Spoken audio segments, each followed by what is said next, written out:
오늘 주신 하나님의 말씀 창세기 1장 11절에서 13절 다 함께 있습니다. 하나님이 이르시되 땅은 풀과 씨 맺는 채소와 각기 종류대로 씨 가진 열매 맺는 나무를 내라 하시니 그대로 되어 땅이 풀과 각기 종류대로 씨 맺는 채소와 각기 종류대로 씨 가진 열매 맺는 나무를 내니 하나님이 보시기에 좋았더라. 저녁이 되고 아침이 되니 이는 셋째 날이니라. 아멘. 오늘도 새벽 깨우시고 거룩한 전에 올라오신 사랑하는 여러분, 이른 새벽 더운 날씨에도 불구하고 주님의 거룩한 전에 올라오신 여러분들을 진심으로 축하하고 또 환영합니다. 졸음과 피곤함을 이기고 말씀 앞에 서신 그 발걸음, 하나님께서 기뻐 받으시는 믿음의 향기가 될 것입니다. 오늘도 주님의 은혜가 여러분의 마음속에 단비처럼 내려주시기를 소망합니다. 여러분의 하루가 주님의 손길 안에서 복되게 펼쳐지기를 기도합니다. 같은 말씀을 3일 읽었죠. 첫 번째는 어떤 말씀이었나요? 씨 가진 열매. 두 번째 날은 열매는 증거. 그리고 오늘은 씨 가진 열매 맺는 나무. 같은 본문이지만 이 제목이 조금씩 차이가 있고 말씀에도 차이가 있었을 것입니다. 자, 씨 가진 열매 맺는 나무. 오늘은 열매보다도 나무입니다. 이 열매 보신 적 있으실까요? 아마 동남아 여행을 하신 분들은 보셨으리라 생각합니다. 특징이 뭐죠? 엄청 열매가 크다. 또 하나는 보통 열매는 가지에서 열려야 되는데 저 열매는 어떻습니까? 줄기에서 쭉 뻗어나왔잖아요. 그래서 저 나무 이름을 잭프룻 이렇게 말합니다. 잭프룻. 이 과일은 단순한 열대 과일만은 아닙니다. 그 크고 단단한 껍질 안에 꼭 듈리안과 비슷한 그러한 모양이라 하지만은 듈리안은 이 손으로 잡을 수 없을 정도로 가시가 강하죠. 그래서 저거는 잡을 수는 있습니다. 하나님께서 창세기에서 말씀하신 씨 가진 열매 맺는 나무에 생명과 은혜가 담겨 있습니다. 자, 잭프룻이라고 하는 저 나무는 이 하나의 열매는 하나의 열매 안에 수십 개의 씨앗을 품고 있습니다. 그 열매는 풍성하고 그 씨앗은 또 다른 생명을 낳을 수 있는 가능성을 가지고 있습니다. 이 열매는 단지 먹고 끝나는 것이 아니라 다음 세대의 나무가 될 씨앗을 품고 있는 생명의 통로라고 할 수 있습니다. 이 모습은 마치 우리의 삶과도 같습니다. 우리는 단지 열매를 맺는 데 그치질 않습니다. 우리 안에는 어떤 씨앗이 있어야 될까요? 복음의 씨앗이 있어야 되고 사명의 씨앗이 있어야 되고 특별히 다음 세대를 향한 씨앗이 담겨 있어야 합니다. 그래서 저 열매 잭프룻은 익어가는 과정 속에서도 다양한 쓰임을 받고 있습니다. 덜 익은 열매는 고기 대체 식품으로 쓰이고 익은 열매는 단맛으로, 씨앗은 삶아서 이 영양이 풍부한 식재료로 사용됩니다. 이처럼 하나님께서는 우리 각자의 삶을 다양한 방법과 방식으로 사용하시고 또 그 안에 담긴 씨앗을 통해서 또 다른 생명을 일으키십니다. 열매의 중요성은 바로 이것입니다.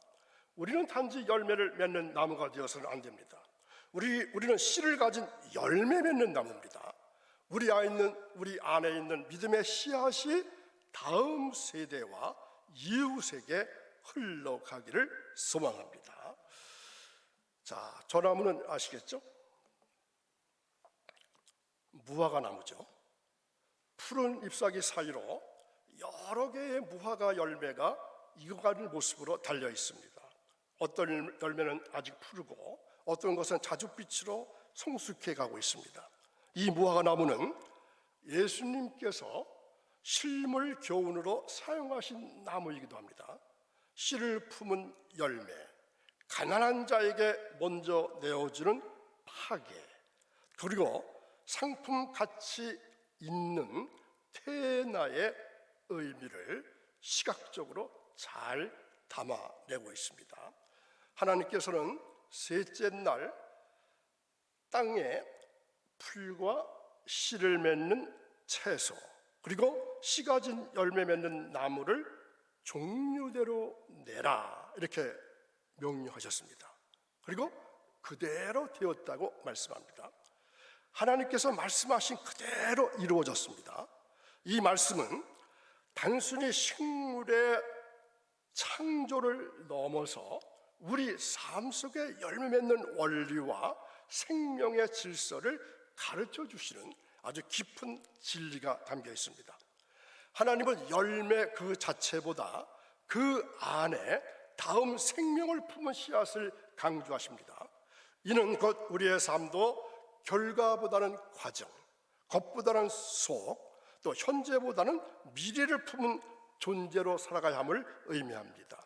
오늘 우리는 이 말씀을 통해서 하나님께서 우리에게 심으신 씨앗의 의미, 그리고 그 씨앗이 어떻게 자라나서 열매를 맺고 또 다른 생명을 낳는지를 함께 묵상해 보겠습니다.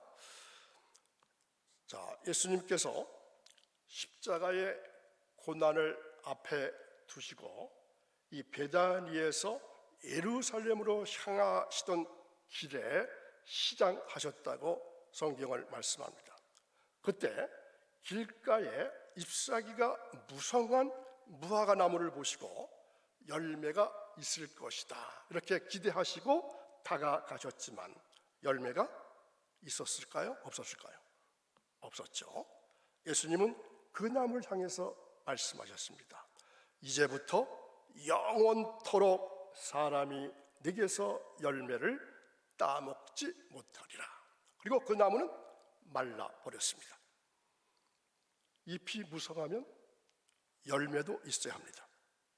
그러나 잎만 무성하고 열매가 없는 무화과 나무처럼 열매 없는 삶은 의미도 가치도 보람도 없습니다. 예수님의 이 행동은 단순한 분노가 아닙니다. 당시 종교 지도자들과 유대인들을 향한 실물 교훈이자 영적인 경고였습니다.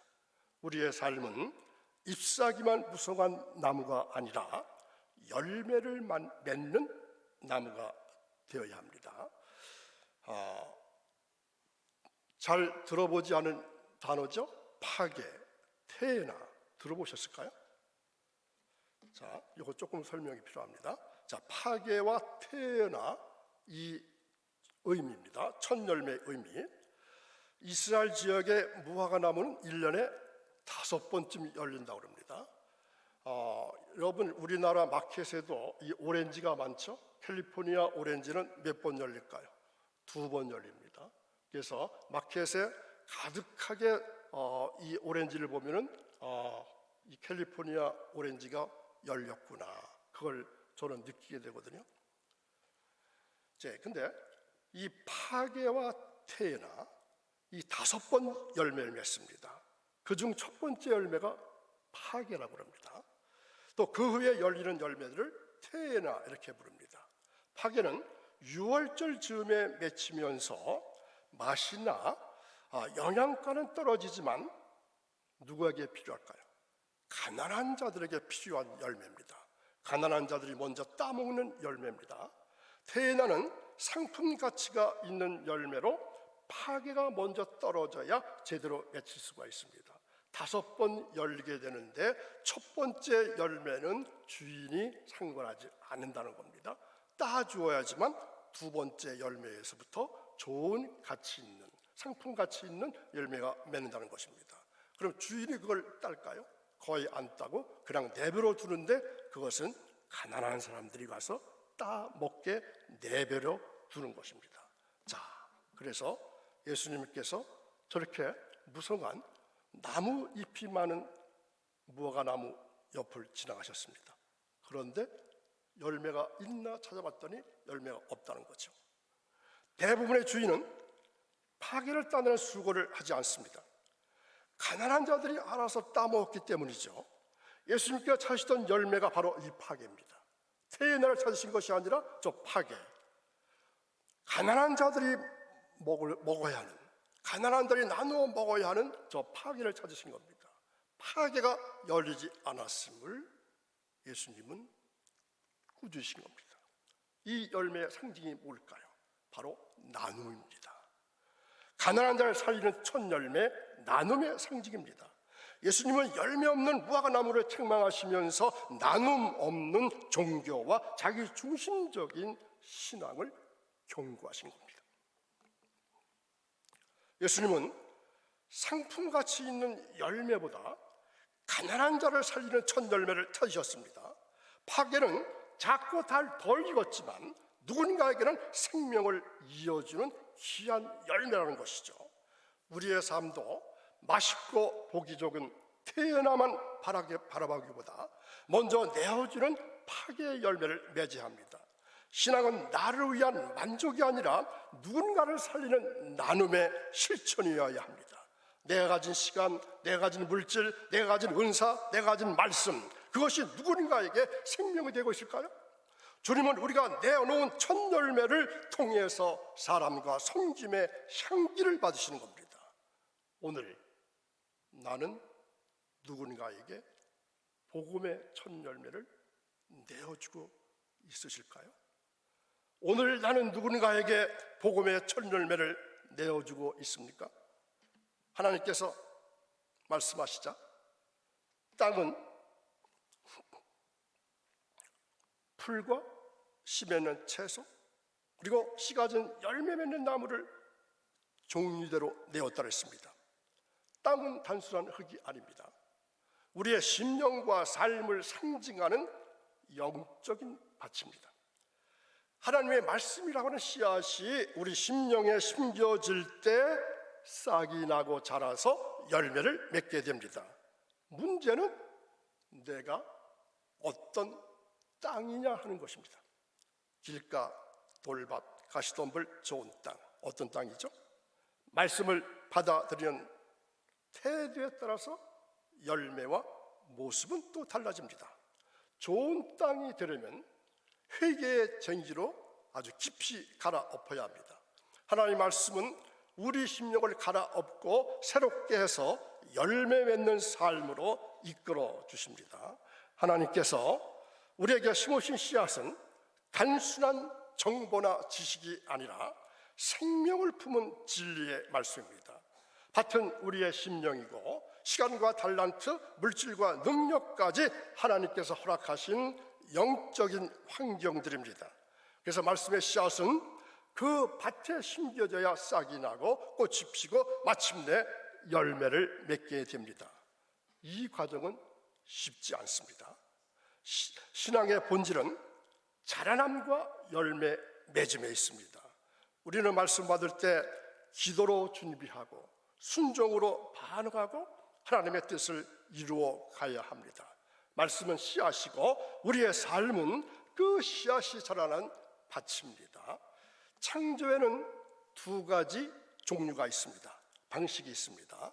하나님께서 친히 만물을 지으신 직접 창조, 그리고 우리가 말씀을 따라 살아가면서 이루어가는 간접 창조, 직접 창조와 간접 창조. 직접 창조는 하나님의 전능하신 손길로 이루어졌고, 간접 창조는 우리의 믿음과 순종을 통해서 하늘의 열매를 맺는 과정이 간접 창조입니다. 하나님은 우리에게 말씀을 주셨죠. 또 그 말씀을 따라 살아갈 때 우리는 잃어버린 하나님의 형상을 회복해 가는 것입니다. 자, 지금 이 시간 같은 장소에서 같은 목사에 의해서 같은 말씀을 들어도 어떤 이는 알곡을 맺고 어떤 이는 쭉정이로 남습니다. 동의하시나요? 중요한 것은 행함 자체가 아니라 그 행함이 하나님을 기쁘시게 하는가입니다. 말씀을 따라 살아가는 삶은 하나님의 창조에 동참하는 거룩한 재창조의 과정입니다. 하나님은 열매를 통해서 우리의 삶을 판단하신다고 말씀하셨습니다. 열매를 보고 그 나무를 안다. 같은 햇빛과 비를 맞아도 어떤 땅은 알곡을 맺고 어떤 땅은 먼지만 피웁니다. 같은 설교를 들어도, 같은 말씀을 들어도 어떤 성도는 아름답게 재창조의 역사를 이루고 어떤 성도는 변화 없이 그저 그 자리에 머물러 있습니다. 그래서 신앙의 행함은 중요하지만 그 행함이 하나님을 기쁘시게 하는 열매여야 된다는 것입니다. 알곡은 무게가 있습니다. 쭉정이는 어떨까요? 바람에 날아가 버립니다. 우리의 삶이 하늘 창고에 들어지는 알곡이 되기를 소망합니다. 열매 없는 무성한 신앙이 아니라 하나님의 거룩한 뜻을 이루는 열매 맺는 삶이 되시기를 간절히 바랍니다. 자, 그런데 열매는 하루아침에 맺혀지지 않습니다. 삶의 작은 선택과 태도가 신앙의 열매로 이어집니다. 발걸음을 조심해야 합니다. 가야 할 길과 가지 말아야 할 길을 분별해야 합니다. 입술도 조심해야 하죠. 해야 할 말과 해서는 안 될 말을 구별해야 합니다. 앉을 자리, 설 자리, 해야 할 일과 하지 말아야 할 일, 그리고 이런 모든 것이 열매를 위한 준비입니다. 신앙은 그래서 핑계가 아닌 책임입니다. 자, 들어보셨나요? 신앙은 책임이다. 신앙은 핑계가 아니라 책임입니다. 나는 무엇 때문에, 나는 누구 때문에 열매를 맺지 못했습니다. 주님 앞에서 이러한 핑계는 통하지 않습니다. 열매 맺는 것은 내가 감당해야 할 믿음의 사명입니다. 주님은 열매를 보시고 우리의 삶을 아십니다. 예수님은 나는 포도나무요, 너희는 가지라 이렇게 말씀하셨죠. 가지가 나무에 붙어 있어야 열매를 맺을 수 있습니다. 예수님 안에 우리가 거하지 않으면 우리는 아무것도 할 수 없습니다. 신앙은 그래서 독립이 아닙니다. 관계입니다. 연결입니다. 예수님과의 관계가 열매 맺는 삶의 시작입니다. 열매는 직분이나 은사에서 나오는 것이 아니라 주님과의 깊은 교제에서 자라납니다. 싹이 나고 잎이 피고 꽃이 피는 모든 과정은 열매를 위한 준비입니다. 우리는 주님을 기쁘시게 하기를 열매 맺는 가지가 되어야 합니다. 주님은 열매를 통해서 우리의 믿음을 보십니다. 하나님께서는 우리 각자에게 씨를 품은 열매 맺는 삶을 기대하고 계십니다. 입만 무성한 신앙이 아니라 누군가를 살리고 다음 세대를 품는 첫 열매의 삶을 살아가시기 바랍니다. 주님은 열매를 통해서 우리의 믿음을 보시고 우리의 삶을 기억하십니다. 오늘도 생명을 보시고 더운데 이 자리에 나오신 사랑하는 여러분, 하나님은 우리를 단지 열매 맺는 가지로 부르신 것이 아닙니다. 씨를 가진 열매를 맺는 나무, 씨를 가진 열매를 맺는 나무, 생명을 품고 다음 세대를 살리는 나무로 부르셨습니다. 나무는 계절이 바뀌어도 자리를 지킵니다. 비가 와도 바람이 불어도 그 뿌리가 말씀에 깊이 박혀 있으면 다시 열매를 맺고 다시 씨를 퍼뜨립니다. 오늘 여러분에게 묻습니다. 나는 과연 열매 맺는 가지인가? 하지만 하나님은 이것보다 더 깊이 묻고 계십니다. 너는 씨를 가진 열매를 맺는 나무인가? 씨를 가진 열매를 맺는 나무인가? 기도의 뿌리, 말씀의 줄기, 사랑의 가지를 통해서 우리 삶이 열매를 맺고 그 열매 속에 다음 생명을 품은 씨앗이 담겨야 합니다. 오늘 이 새벽 우리 모두 이렇게 고백해 봅시다. 주님, 저는 씨를 가진 열매를 맺는 나무입니다. 흔들리지 않게 하시고 다음 세대를 살리는 생명의 나무로 우뚝 서게 하옵소서. 아멘. 기도합니다. 사랑과 은혜가 충만하신 거룩하신 하나님 아버지, 오늘 저희들에게 씨 가진 열매 맺는 나무의 말씀을 통해서 풍성한 열매 맺는 삶의 중요성을 다시 한번 깨닫게 해주시니 감사를 드립니다. 주님, 저희의 마음밭을 옥토로 변화시켜 주시고 진리의 씨앗을 심어주시며 은혜의 햇빛과 단비를 내려주셔서 아름다운 영적인 열매를 맺도록 인도해 주옵소서. 저에게 허락하신 모든 시간과 재능과 능력을 하나님의 뜻 안에서 사용하게 해주시고 하나님께 기쁨을 드리는 열매를 풍성하게 맺게 도와주옵소서. 입만 무성한 나무가 되지 않게 하시고 오직 믿음으로 행하여 아름다운 열매를 맺음으로써 하나님께 영광을 돌리는 복된 삶을 오늘도 살아갈 수 있도록 인도해 주실 것을 믿사오며 예수님의 이름으로 기도하옵나이다. 아멘.